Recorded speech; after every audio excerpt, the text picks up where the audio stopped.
السلام علیکم مینوال امید لرم چې تاسو به ټول روغ جوړ به وئ. عزتمنو یو زوی ظالم لګېدلی دی، خپل مور میشته ده، پلار میشته دی، خپله خور میشته ده، خپل وراره میشته دی. عزتمنو خپله ښځه یې ورسره یعنې وژلې ده.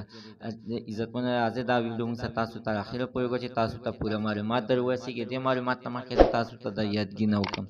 تاسو که چېرې زموږ په دې سوپر کلیک چینل کې نوي وئ، چینل هم نوي سبسکرایب کړئ. مهرباني وکړئ تاسو زموږ د سوپر کلیک چینل د سره سبسکرایب کړئ.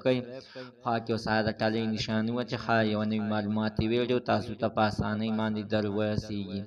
عزتمنو هره ورځ ځان ته بې ګناه قتلونه کېږي چې نن یو ځل بیا څنګه عزتمنو په لاهور په ګرین ټاون کې عزتمنو عبید خلک د خپلې سخرګنۍ باندې په رشته دارانو باندې ډزې وکړې. د دغه د ډزو په دوران کې عزتمنو د ده خپله مور هم ولګېدله او پلار هم ولګېدلو. عزتمنو د ده عبید خلک خپله خور هم پکې ولګېدله چې عزتمنو ویل کېږي چې د خپلې په ښځه باندې هم ډزې کړې وې او خپله ښځه یې پکې لګېدلې ده او خپله خور یې پکې لګېدلې ده. او عزتمنو په دغه کې 15 مړه او 2 زخمیان هم دي. الله تعالی دې نو مسلمان د داسې حادثې نه وساتي. مینوالو عبید ځای په ځای باندې بیا پولیسو ګرفتار کړی دی، اوس پولیسو سره دی. دله دې اخر کومه سزا ورکړل شي. مینوال تاسو ته موږ د دې نه مخکې هم ځان ته په ډېرو ویډیوګانو کې ویلي دي چې یوه روژه ده، په روژه کې عزتمنو د هېچا دماغ هم کار نه کوي او خاص د نشري چې نسوار اچوي او چرس څښي.